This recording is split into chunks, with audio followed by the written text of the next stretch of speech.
This is Pet Life Radio. Let's talk pets.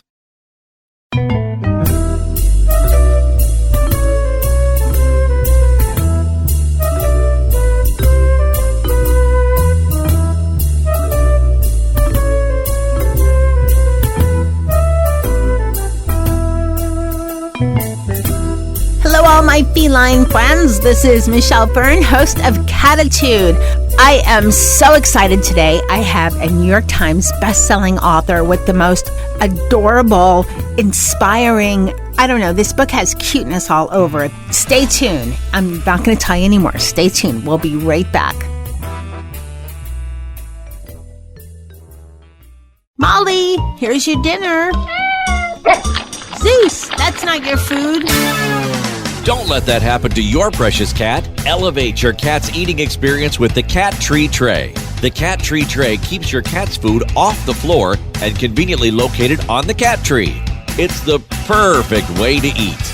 It's a beautiful wrought iron tray that easily attaches to your cat tree and keeps dogs and other critters out of your cat's dish. A must for multi-pet households. There's a 6-inch tray for large bowls and a 4-inch tray for smaller bowls. Purchase your Cat Tree Tray today. Go right now to cattreetray.com. That's cattreetray.com. CATTREETRAY.com. Let's Talk Pets on PetLifeRadio.com.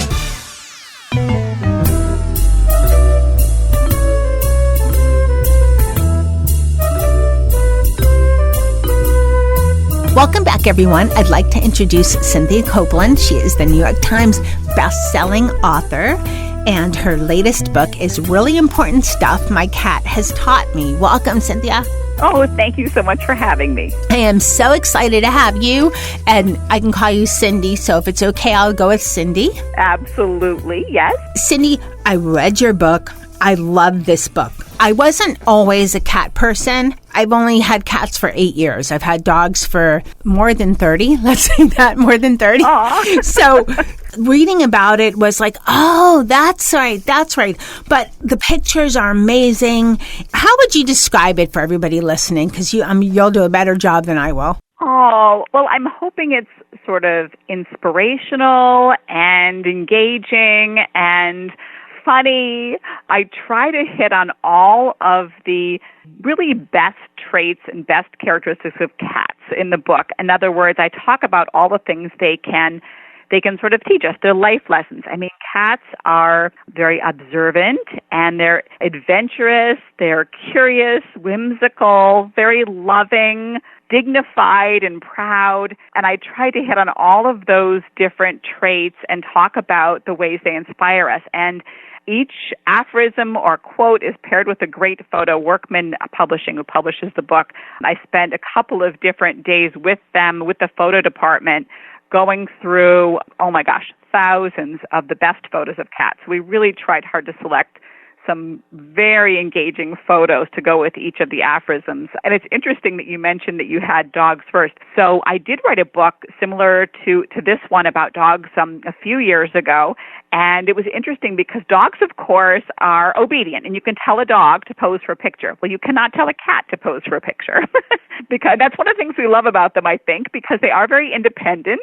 And that's one of the things we admire. But it made finding the perfect photo a little tricky because some of the best photos that I found that I wanted to use were just ones that cat owners had taken of their own pets. They weren't professional enough, high enough quality for us to use in the book, and I was so disappointed. So we had to really look far and wide to get these really top-notch photos. But I think we did it. I think we achieved that. And if you look at, for instance, like the first chapter with Be the Exception, I wanted to talk about cats being nonconformists, and so I start with a picture of a cat swimming, looking perfectly content to be swimming. And then I go into one of my favorite spreads, which is the one where the cat is don't feel obligated to explain yourself. I think that's one of my favorite ones, where the cats are doing a very strange, we can't quite tell what they're doing, which is usually, that's what happens with cats. You really don't know a lot of times what they're doing.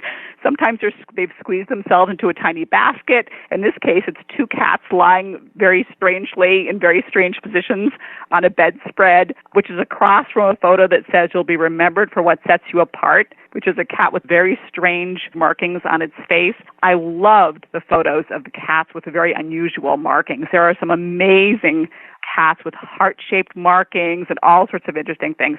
It was really a fun book to work on, and it was great to work with the photo department and look through all these amazing photos of cats. The photos of cats are unbelievable. And it's funny, the one that you said, don't feel obligated to explain yourself. I don't know where my head was, but it looks like they just did the naughty. And they're just laying back and going, oh!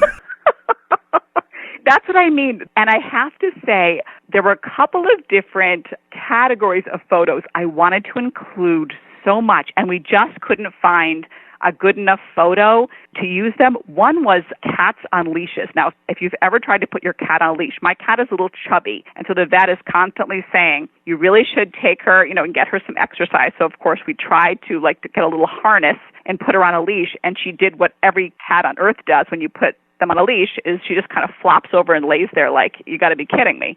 And I so wanted to use a photo of a cat just lying there on it, refusing to be, walked. We couldn't find a great one of that. And the other one I wanted to use, the category that we couldn't find, was cats in dog beds, which I find hysterically funny to see a picture of a tiny cat who's taken over an enormous dog bed, and then the dogs are kind of sadly, lying on the floor looking at this cat that's sort of claimed this enormous dog bed. Again, we couldn't find a professional enough quality photo for that. And that was actually the only real challenge with the book, to be honest with you, was finding these photos. Because, as I say, you can't tell a cat to sit or stay or jump or lie in a certain place. You have to catch the moment exactly right. And thankfully, there are enough professional cat photographers, people who really just must follow the cats around all day and capture these exciting moments or these interesting moments, that we were able to get some really terrific photos. I really was so happy with the finished product. When I was sent the sort of hot off the press copy, I was just really delighted with it. And we also found a number of vintage photographs that I thought were really great. The one that's in that same initial chapter, What's the Point of Doing Something the Way It's Always Been Done, with the farmer shooting milk into the cat's mouth and cat standing on its hind legs. That's another one of my favorites, just because the photo's got to be, I'm going to say 60 or 70 years old, and I just love that. But that was fun part of the process. But it was a really interesting concept to sort of say, what does my wonderful cat Phoebe teach me about living my life, how to live my life, and then trying to go through the different qualities I admired. And sometimes it's just the fact that cats they just don't care what you think of them. They're very independent, and they'll do very strange things. My cat is always hiding in very weird places, and that's kind of the fun of cats, is you really don't know what's coming next. It's funny. The pictures are amazing, and you're right. I don't know how they got, especially there's two cats one's in a bowl, and then one's trying to get into the bowl. I don't even know how. It says sometimes two is a crowd. Photo. I don't know how they did that. I don't know how this cat smushed himself in there. He's it looks like a fishbowl, and he's smushed in there sleeping, and then the other cat's trying to get in and smush with him. And there's no room. The one in the snow is beautiful. There's so many beautiful photos. Yeah, there's a cat sleeping on the back of a donkey, and there's a beautiful pastoral scene that looks like it's somewhere in Europe. So obviously people have caught these amazing moments. And then another one of my favorites is the one that says Learn to Be Alone Together, and it's a variety of cats perched on rocks by the seashore, on a beautiful ocean scene. I said we have to use this photo because it's just so unusual to see a number of cats on rocks by the water. I was surprised to find that one, and we were able to get permission to use it, which was great. But some of them just really are, just really speak to me, even if I've seen them so many times. But when I go through the book, I still will stop and stare. One of my favorite quotes, in order to be irreplaceable, one must always be different, the Coco Chanel quote. Across from that is the photo, and it's the cat with one bright blue eye and one bright green eye. I love that page. they did a terrific job putting the book together in the end as far as the design team. They really did a lovely job. I'm so happy with it because even though obviously that the content is sort of my job, obviously it has to be visually really appealing, and it has to be something that when people pick it up, they say, I just have to own this. And that's where the photo department and the art and design department at the publishing company come in, and they did a stupendous job. I'm so pleased with the way they pulled it together in the end. It's beautiful. The pictures are great, but besides the pictures, what I love, first of all, I'm a big fan of quotes. I don't remember all of them, but I love quotes. And there's quotes all throughout the book with, like you had mentioned, the different pictures of the cats. But I also like, and I don't know how you were able to narrow it down or find some of these things, but little stories about cats that, there was one that traveled many, many miles to get back to his home. And one was like 100 miles. One was 1,000 miles.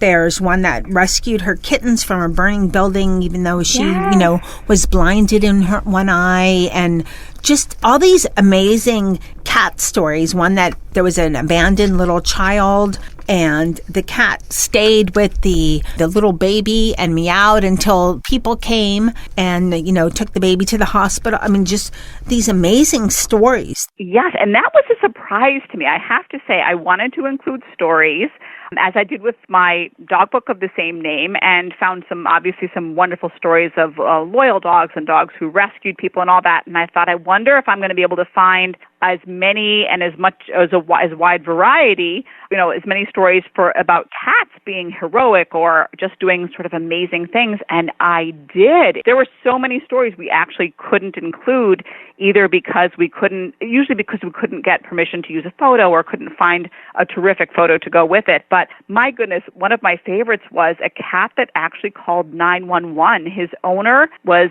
wheelchair bound and trained the cat to dial 911. So if he ever needed the cat to call for help, the cat would. And so the police department got a call from this number, a 911 call, no one on the other end. So they followed up, went to the apartment. There's the phone lying on the floor. There's a cat sitting next to the phone.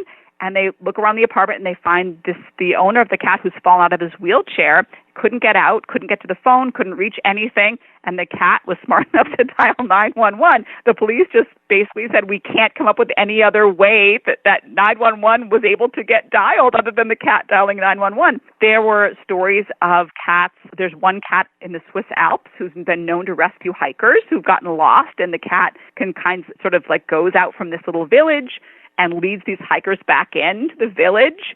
You probably remember a great story that made the news a couple of years ago. There was a dog that attacked a little boy in his driveway, a little autistic boy who was just playing in his driveway, 4 or 5 years old, and they caught this on the family's video camera. His pet cat came running around the car and jumped on this dog and chased it away and saved this little boy. And it turns out that this cat was a stray. They had been at a playground a few years earlier, and the cat followed them home and became very attached to this little boy and protected him from this dog. There's a story of a deaf woman who adopted a deaf cat and taught it sign language. Cats that have woken up their owners when the house was on fire or there was a gas leak. I mean, just amazing stories. Cats are so highly intelligent. But what is interesting is they show their intelligence when they want to, sort of when they feel like doing it. Unlike a dog, which, you can train a dog to do tricks and kind of respond to your commands. Cats, if they want to, they will, which is kind of one of the things that's intriguing about them. And it's one of the things that's sort of endearing as well. But it was great to discover all those really interesting stories about heroic and amazingly intelligent cats. That was really fun. And there's many, many more stories that are, in the book that we haven't talked about that all of you are going to want to get the book and read about that because they're inspiring, they're amazing. And what I also like is there's some great little tips in here also about how you can better understand your cat. as far as see the world in their eyes. They are not standoffish. They're just observant and take their time and, like you said, do things at their pace. There were some tips in here about what you can share, what kind of food you can share with your cat, that's okay, what's not okay. So there's kind of a little bit of everything, but the most, like you had mentioned, it's very inspiring. And I also love the quotes and the pictures of some amazing people: Ernest Hemingway, Colette, Mark Twain, Winston Churchill. I mean, it's Winston amazing Churchill. how many cat lovers there are when you start looking. I mean, we had to really sift through and pick out our favorites because there are some very devoted cat people currently and also throughout history. We couldn't use all of them, obviously, but we tried to find the ones that had terrific quotes and also great photos with their cats. But, that was really fun to discover all the cat lovers. And as you mentioned, I even put something in about road tripping with your cat, and I said, now, cats tend to prefer their own environment. They don't necessarily like it when their environment changes, so some cats won't want to road trip with you, but for the cats who do want to go with you on a road trip, here are some things you can do to make it work. So I tried to put some, as you said, some tips in there for cat owners, and even like just little things about entertaining your cat while you're at work, for instance, or away from home, things that you can leave out that would be entertaining for them. Throw a blanket over a coffee table and they'll love it. It'll be like a little cat fort, or things you can grow, plants that you can grow that they'll love to sort of like roll around in if they're indoor cats. A lot of cat owners love to have those bird feeders that are kind of have the glass so that the birds can't see in through the window, but you can see the birds sitting, right there on the windowsill getting seeds, and cats love that. Cats love aquariums, of course, even toy aquariums. So there are a lot of things that you can do, leaving out just even empty paper bags and boxes for cats to explore while you're gone. So I tried to include ways to play with the cats, things you can do to sort of amuse them, and little tips about their intelligence or what they need on a day-to-day basis and how they view the world. That was a lot of the fun of it too, was discovering. I thought we've had cats for decades. I thought I knew everything, but I really learned a lot myself in researching the book. How many cats do you have? So now we just have our Phoebe, our sweet Phoebe, who is about 13 or 14 now.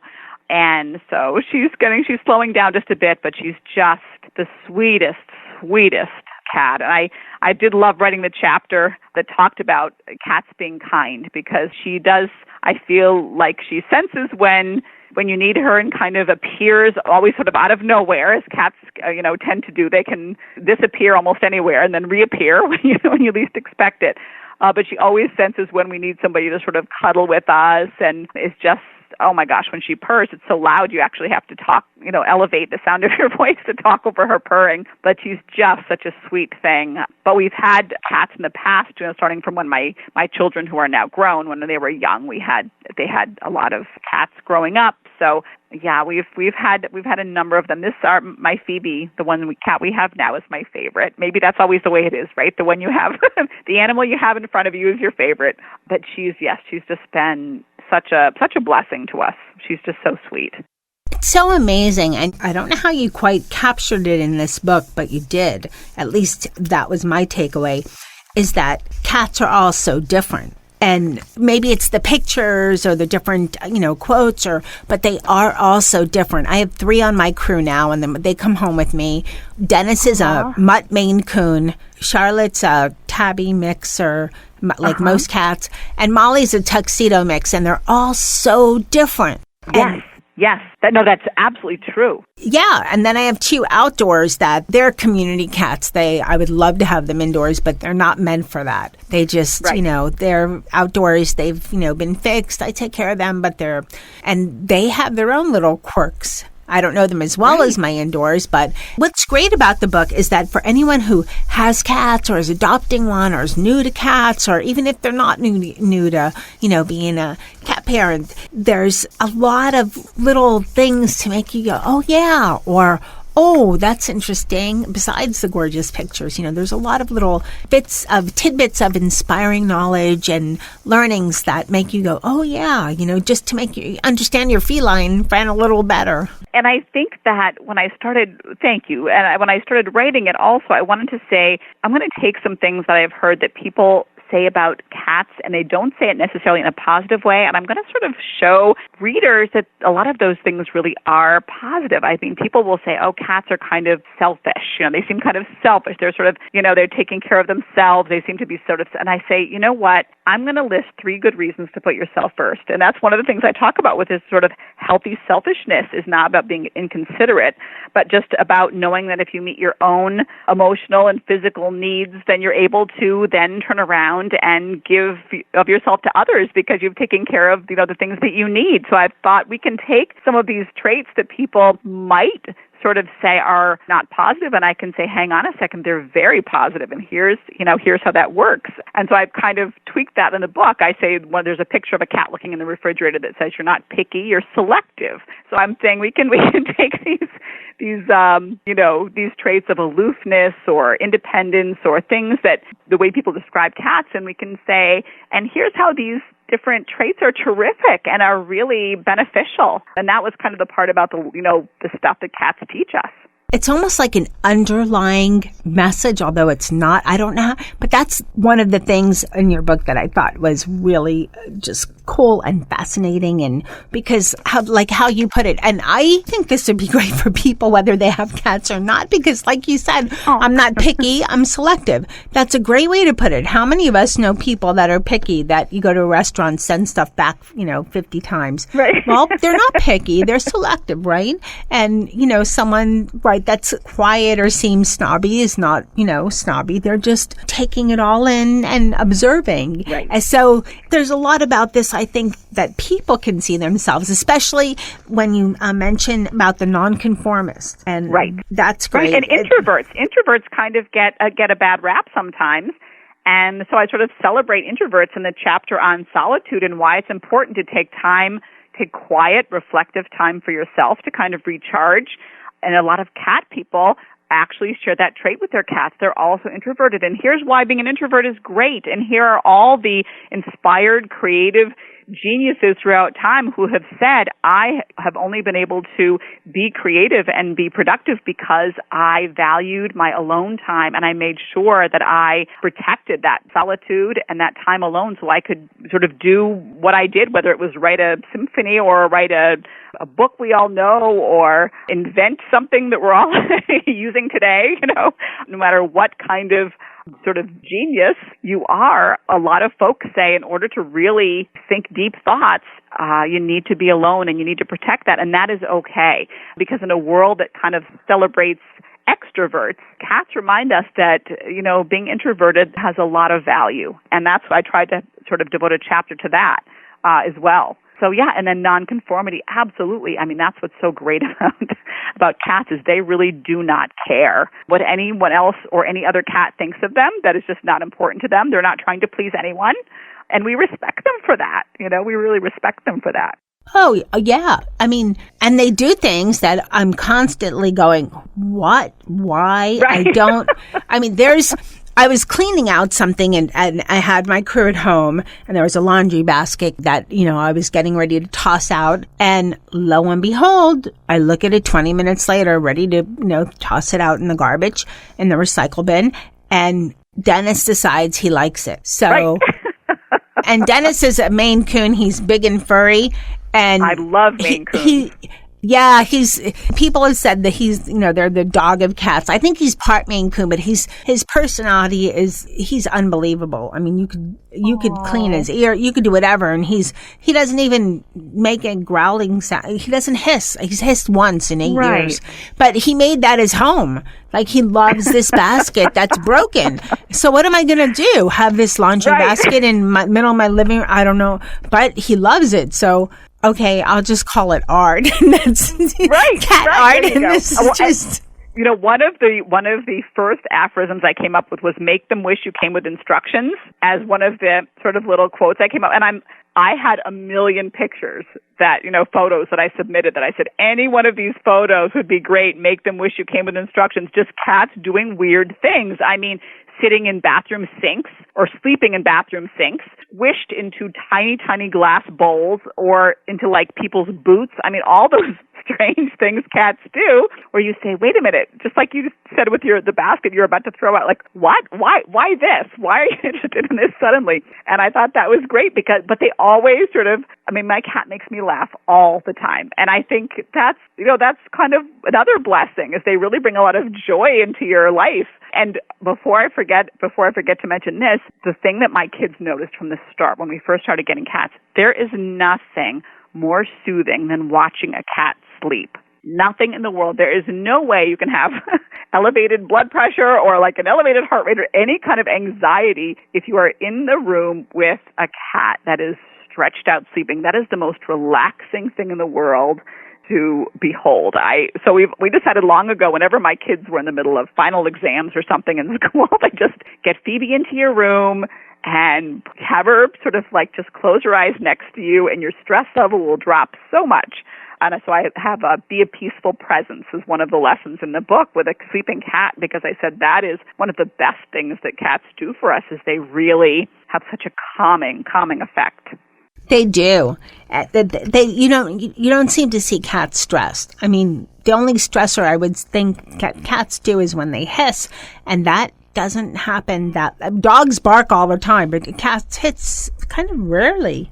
Right. I mean, that mine just sort of disappears if she wants sort of time and space. She just kind of goes off. And even though she's kind of a chubby little thing, it's amazing. She can sort of squeeze into almost the tiniest spots. I'll never know how she does it. It's another one of those mysterious things about cats. But yeah, she tends to just kind of go off. And if something's like not pleasing, she just finds her own space in the house and disappears for a while and comes back when she assumes things will be better. As you say, instead of sort of making noise or being confrontational, she tends to just kind of, and I think that's true unless they feel cornered, cats are just as happy to kind of just turn around and walk away and not be bothered with it. So yeah, a lot of terrific things we can take away from our cats. Yes, and there's more stories that we're talking about, a lot of what's in the book, but there's even more. There's some great stories and just interesting things that cats have done that are mind-boggling, or different, experiences people have had with their cats that are just make you go, what? How does that happen? Or in some cases, I'm glad my cat doesn't do that, like the one that takes clothes and steals stuff from their neighbors, but you have to read it, so we're not going to tell you anymore. Cynthia, where can people find your book? So, of course, it's on Amazon, and most bookstores carry it. All the big chains carry it, and the many, many independent bookstores carry it. It was actually just one of the top-selling independent bookstore books of the last couple of weeks. So a lot of the bookstores have it now. You can order it from any bookstore. So, yes, it's widely available right now. Okay, and it's called Really Important Stuff My Cat Has Taught Me, which I love that title, by the way, and it's by Cynthia Copeland. It's a wonderful book, and everyone, as you know, for this episode of Cattitude, there'll be a link to Cynthia's website, and you can find out more about the book and about her, because she is a best-selling author and has written many other books that you might be interested in. Well, thank you so much for coming on Cattitude. I can't wait to see what else you have coming out in the future. Oh, well, thank you so much. Yes, I'm working on a few new books now, so stay tuned. Okay. Well, thank you again. Okay. If you love cats, if you like cats, if you have a friend that has a cat, or, you want to give an inspirational book to someone who loves cats, but maybe they can't have one right now, this is the book. I'm telling you, I love this book. It's called Really Important Stuff My Cat Has Taught Me. It's by Cynthia Copeland. And it's a short little book. It's small. It's very well made. The most gorgeous pictures, fabulous quotes, and great little stories. This makes a great gift too. And if you love cats, you need it in your library. And it's very inspiring. I'd like to thank my cat crew, Dennis and Charlotte and Molly. The book makes me understand you guys better. So and that's all good. I'd like to thank the Cattitude audience for listening, giving me suggestions. You can send them to Michelle at PetLifeRadio.com. And of course, thank my amazing producer, Mark Winter, for making me and my guests sound great. And my fabulous audience. You're wonderful. I love the fact that you send me information all the time and, give me feedback. Send more. I listen. I read everything. And keep listening. We have so many great shows coming up on Cattitude. Let's Talk Pets, every week on demand, only on PetLifeRadio.com.